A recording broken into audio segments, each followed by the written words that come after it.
제가 약 6년 만에 유튜브로 다시 인사드립니다. 그동안 생업을 하느라 바쁘기도 했지만 두 번째 책을 준비하느라 또 좀 바빴습니다. 첫 번째 책 지구의 정체는 지구설의 모순과 지평설의 타당성을 밝히는 과학적이고 철학적인 서적이었다고 하면, 이번 두 번째 책은 지구설과 지평설의 역사를 추적하는 이야기입니다. 책 제목은 보시다시피 이상한 역사, 지구설 대 지평설이고요. 고대 그리스부터 근대 과학혁명기까지 서양과 이슬람, 이란, 인도 위주의 천문학 역사를 다루고 있습니다. 역사는 제 전공이 아니라서 집필하는데 상당히 어려움이 많았고요. 또 조심스럽기도 합니다. 그래서 약 300권의 책과 논문을 참고하면서 최대한 고증을 하고 또 근거를 가지고 집필을 했습니다만은, 그래도 역사학자나 전문가들보다 당연히 제 지식이 한참 모자라므로 전문적이고 디테일한 내용보다는 역사의 큰 줄기 위주로 봐주셨으면 감사하겠습니다. 이 책 이상한 역사에서 말하고자 하는 것도 지구설, 지평설에 관한 연대기나 역사의 큰 흐름이 기존 역사책에서 가르치는 것과 많이 다르다는 사실을 전하는 데 그 목적이 있습니다. 지구설은 그 역사가 약 500년 정도밖에 되지 않았고, 지평설은 헤아릴 수 없을 정도로 오랜 세월 인류의 세계관이었죠. 그래서 궁극적으로 오늘날에도 지평설이 지구설을 대체할 수도 있고 또는 공존할 수도 있는 아주 심오한 세계관임을 보여주고자 합니다. 지평설이 무엇인지, 그것이 지구설과 어떻게 다른지 그것을 한번 비교를 해보고, 지평설이 어떻게 지구설을 대체할 수 있는지 그 부분도 한번 설명을 해보도록 하겠습니다. 먼저 지평설은 제가 주장하고 있는 인간 중심 우주 위주로 설명을 하도록 하겠습니다. 자, 지구설은 먼저 가장 큰 특징, 한마디로 얘기하면 둥근 물체지요. 둥근 물체입니다. 우리가 한눈에 볼 수 있는 둥근 물체, 그것을 우리는 지구설이라고 합니다. 그러나 제가 주장하는 인간 중심 우주에서의 지평설은 지구는 둥근 물체가 아니라 주기적인 공간이라는 것이죠. 둥근 물체와 주기적인 공간의 차이가 과연 무엇인가? 이거는 조금 이따 다시 설명을 하고요. 일단은 지구설과 지평설의 전체적인 차이만 다시 한번 더 짚어보고 넘어가겠습니다. 자, 지구설에서는 인간은 하찮은 존재입니다. 드넓은 우주에서 지구는 거의 보이지가 않죠. 그런데 지구에 사는 인간은 더 보이지가 않습니다. 그것은 우리가 많은 천문학자들이 또 우주에 나가서 봤다라고 하면서 아주 인간을 하찮게 그렇게 여기고 있습니다. 그러나 제가 주장하는 인간 중심 우주에서는 인간은 위대한 존재입니다. 인간이 이 우주의 중심이고 인간으로 비롯해서 이 우주가 탄생한다는 겁니다. 이 둘은 완전히 극과 극이죠. 인간을 보는 눈이 완전히 극과 극입니다. 또한 지구설은 인간과 지구는 별개라는 그러한 세계관입니다. 인간, 예를 들어서 A라는 인간이 있다. A라는 인간이 태어나건 죽건 지구는 아무 상관이 없다는 거죠. 현대인들은 이걸 당연하게 생각하고 있습니다. 그러나 지평설에서 인간 중심 우주에서 인간과 공간은 일치합니다. A라는 인간이 태어나고 죽으면 이 지구, 이 세계라는 공간도 같이 태어나고 사라진다는 거죠. 자, 이게 무슨 말인가도 나중에 다시 자세히 설명하도록 하겠습니다. 자, 그 다음으로 지구설은 수학적인 개념입니다. 약 16세기 이후 과학혁명기 때 탄생한 수학적인 개념이 지구설입니다. 그런데 지평설은 직관적인 깨달음이죠. 교육을 받건 안 받건 이것은 직관적으로 누구나 알 수 있는 깨달음입니다. 그래서 지평설이 고대인들부터 해서 근대까지 인류의 역사와 함께 한 아주 오랜 역사를 가지고 있는 거죠. 그러나 지구설은 약 500년 정도의 역사밖에 되지 않았습니다. 자, 크게 이런 약 6가지 제가 생각나는 대로 일단 정리를 해봤습니다만은 이 정도의 차이가 있는 것이라 지구설과 지평설의 가장 큰 특징부터 비교를 해보도록 하겠습니다. 먼저 질문을 던진다면은 세계는 감각인가 개념인가 이 부분부터 짚고 넘어가야 된다. 자, 감각은 무엇입니까? 감각은 눈으로 보는 것, 귀로 듣는 것, 코로 냄새 맡는 것, 자, 이렇게 인간의 오감으로 느끼는 것, 그것을 우리는 감각이라고 하죠. 반면 개념은 무엇인가? 자, 개념의 가장 대표적인 것이 수학적 개념입니다. 그 다음에 철학적 관념, 상상, 추론 등 눈에 보이지 않는 것을 총칭하여서 저는 개념이라고 표현을 하였습니다. 자, 그렇다면 세계는 감각인가 개념인가? 지구설 같은 경우는 감각과 개념이 섞여 있습니다. 무슨 말이냐면 지금 우리가 여기 있다고 한번 해보죠. 그때 내가 볼 수 있는 범위는 어디까지입니까? 날씨가 안 좋으면 한 반경 10km, 날씨가 좋으면 반경 한 20km 정도 범위까지 우리가 볼 수 있을 것입니다. 그것이 바로 내가 감각하는 세계죠.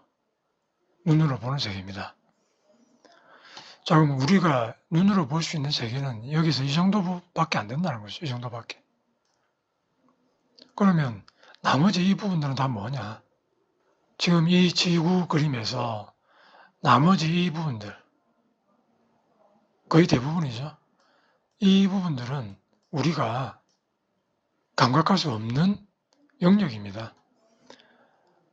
우리가 여기 있다고 했을 때, 빨간색 이 부분에 있다고 했을 때, 대다수의 나머지 이 녹색 부분은 내가 감각할 수 없는 그런 세계죠.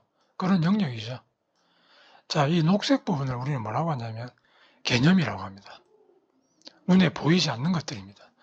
내가 빨간색 이 부분에 있다고 한다면 이 녹색 부분은 눈에 보이지 않죠.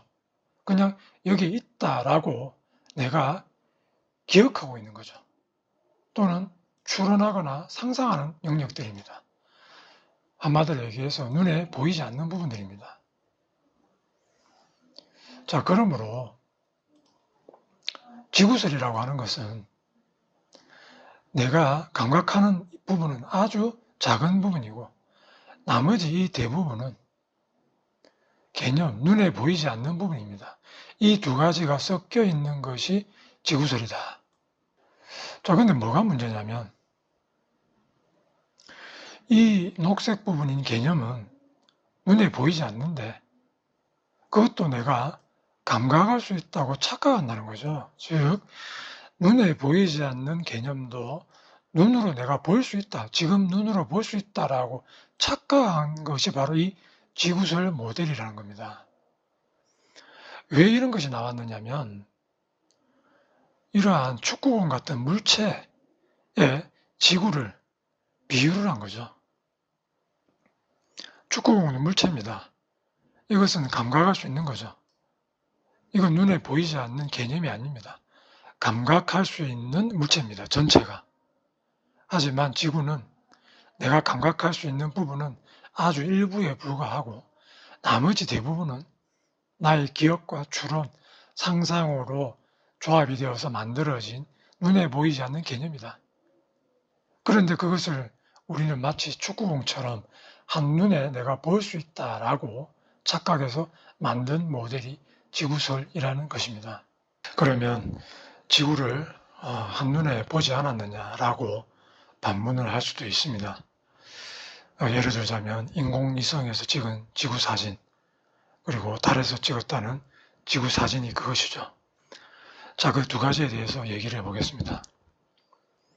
먼저 인공위성이 찍었다는 지구 사진은 지금 여기 보이는 녹색의 띠처럼 저궤도 인공위성은 이렇게 얇은 띠 형식으로 사진을 찍습니다. 쭉 지나가면서 지표면을 스캔하는 것이죠. 지상에서 낮게 떠서. 자, 그렇게 띠처럼 스캐너가 찍듯이 쭉 띠처럼 찍힌 이 사진들을 다 짜깁기를 해가지고 나중에 이렇게 둥글게 만드는 겁니다.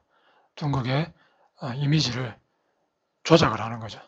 자, 그게 지구 사진이라는 겁니다. 자, 다시 말씀드리면 저궤도 인공위성은 얇은 띠 모양으로 지표면을 스캔해서 그것들을 전부 합쳐서 최후에 둥글게 이렇게 보정을 한다는 겁니다. 그게 인공위성이 찍었다는 지구 사진이죠. 그러니까 한마디로 얘기하면 한 번에 찰칵하고 둥근 지구를 마치 축구공을 찍듯이 그렇게 찍은 게 아니라는 겁니다. 자, 그런데 최근에 미국에서 아주 멀리 보낸 인공위성이 있다고 합니다. 저궤도 인공위성이 아니라 아주 멀리까지, 저 멀리까지 가서 지구를 한눈에 바라보고 한 번에 우리 핸드폰으로 찍듯이 찰칵하고 둥근 지구를 찍었다라고 주장하는 매체가 있습니다.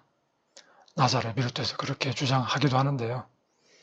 자, 그런 류의 카더라라는 얘기는 신빙성이 떨어지죠. 달에 갔다는 얘기도 마찬가지입니다. 자, 달부터 얘기를 하자면 당시는 냉전 시대로 미국과 소련이 경쟁적으로 미사일을 쏘아 올릴 때였죠. 군사 기술이 우위에 있다고 보여주기 위해서 필요하다면 거짓말을 서슴지 않았고, 그건 또한 군사적인 전략이기도 했습니다. 자, 그런데 달에 갔다 왔다, 그리고 아주 멀리서 지구를 찍었다, 그렇게 했다라고 주장하는 사람들은 아주 극소수입니다. 몇 명 되지 않죠. 그런 극소수의 얘기를 우리 나머지 사람들이 다 믿을 수 있을까라는 것입니다. 예를 들어서 한두 명이 지구 끝에 가서 파라다이스를 보았다고 합시다. 그러면서 영상을 찍어 왔다고 해보죠. 그러면 우리가 그 영상을 보면서 전 세계 70억 명의 사람들은 그 한두 명의 말을 믿을 수 있을까요? 결코 믿지 않겠죠. 그들이 어떻게 조작을 했는지 알 수 없으니 말입니다. 자, 달 탐사를 했다는 얘기는 이러한 파라다이스보다도 더한 이야기가 아닐까 생각합니다. 하늘에 떠 있는 천체에 인간이 발을 딛는다? 자, 과연 그게 가능한 일일까요? 천체가 돌덩어리라는 상상은 갈릴레오가 망원경을 들이대면서부터입니다. 망원경으로 바라본 천체의 표면이 울퉁불퉁해 보인다고 해서 달 표면이 진짜로 산이 있고 계곡이 있고 그렇다고 말할 수 있을까요? 자, 망원경이라고 하는 그런 기구를 통해서 본 자연은 눈으로 본 자연과는 다릅니다. 아무리 백옥 같은 피부를 지닌 미인이라도 현미경을 들이대면은 괴물처럼 보이는 것과 같은 이치죠. 달은 눈으로 본 달이 진짜입니다. 해도 별도 마찬가지입니다. 해와 달은 그래서 손톱만하게 보이고 별은 반짝반짝 빛나는 작은 천체입니다. 우리 눈으로 보는 그것이 전부이고 진짜입니다. 망원경을 들이대지 마십시오. 엄청나게 크고 무겁다는 건 수학적 개념이 만든 상상일 뿐입니다. 관념이죠. 어느 누구도 직접 가서 확인할 수 없는 상상입니다. A의 상상을 B가 가서 눈으로 보고 만져볼 수 있나요? 그럴 수가 없는 것이죠. 마찬가지로 지구도 달도 별도 해도 모두 무거운 둥근 천체라는 건 틀렸습니다.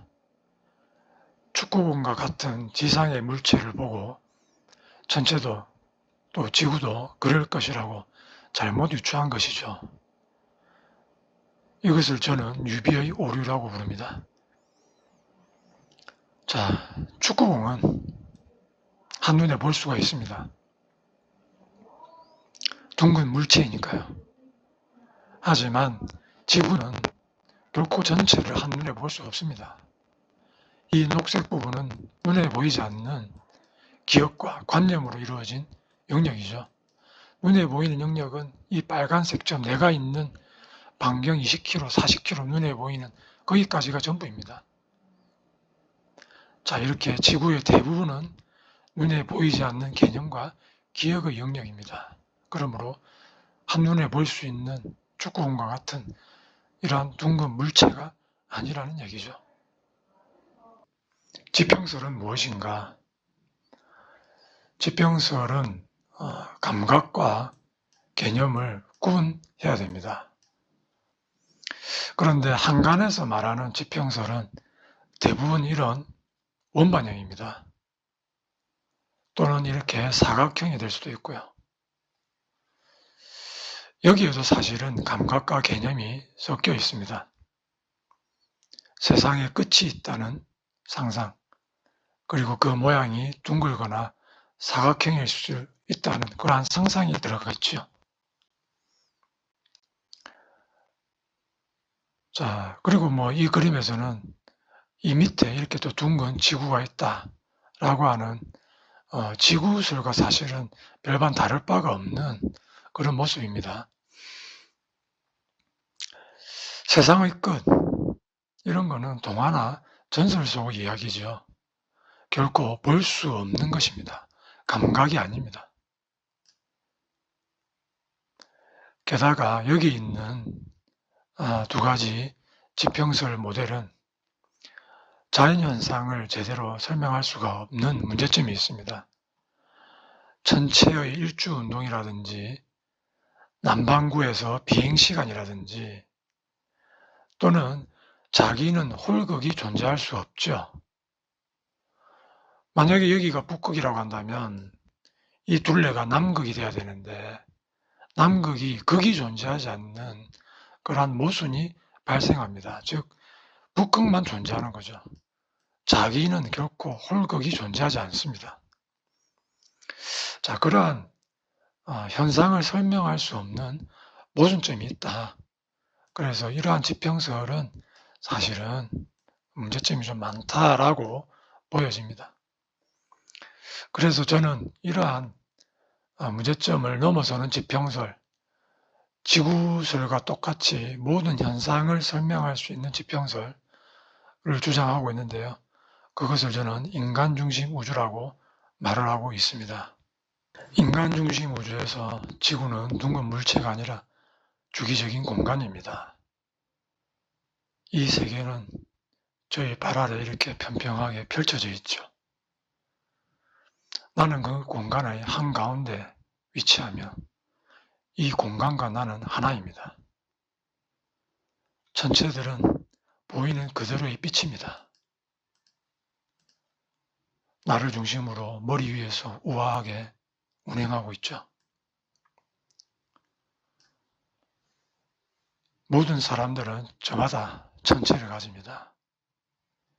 그러니까 해와 달은 사람의 수만큼이나 많은 겁니다. 별도 마찬가지죠. 그래서 그들은 내가 어디를 가든 따라다닙니다. 그리고 내 머리 위를 장식하고 있습니다. 마치 이 모습은 내가 왕관을 쓰고 있는 그런 모습이죠. 왕관은 빛나는 별들로 장식이 되어 있는 겁니다. 이렇게 나와 공간이 유기적으로 결합된 하나의 세계입니다. 그러면 어떻게 많은 사람들의 우주가 공존할 수 있느냐? 그걸 그림으로 표현하면 이렇습니다. 전체는 마치 홀로그램과 같아서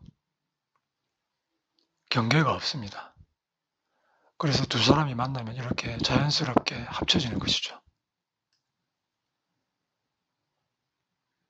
결국에는 나중에 하나로 이렇게 통일될 수가 있습니다. 이런 방식으로 많은 사람들의 우주가 공존할 수 있는 겁니다. 이것은 허황된 소설이 아니라 우리가 매일 눈으로 직접 확인하는 현상입니다.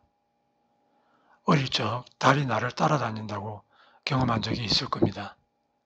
그건 어린아이의 착각이 아니라 하늘의 현상을 직관으로 본 겁니다. 하지만 어른이 되면서 그런 아이의 순수한 직관을 잃어버린 거죠. 자, 사람의 말은 거짓말도 하고 공허한 약속도 합니다. 하지만 매일마다 하늘이 보여주는 현상은 말보다 더 진실되고 강력한 약속입니다. 바로 내가 세계의 중심이다 라는 메시지인 거죠. 저는 놀랍게도 고대인들의 세계관에서도 인간 중심 우주를 발견했습니다. 그 이야기를 이상한 역사 제1장에서 전하고 있는데요. 그건 다음 영상에서 제가 함께 보여드리도록 하겠습니다. 오늘은 여기까지 지구는 둥근 물체가 아니라 주기적인 공간이다 라는 것과 지평설 중에서 인간 중심 우주에 대해서 알아봤는데요. 인간 중심 우주에서 말하는 메시지는 하늘은 내 머리 위에 씌어진 왕관이다. 이렇게 왕관처럼 씌어져 있는 것이죠.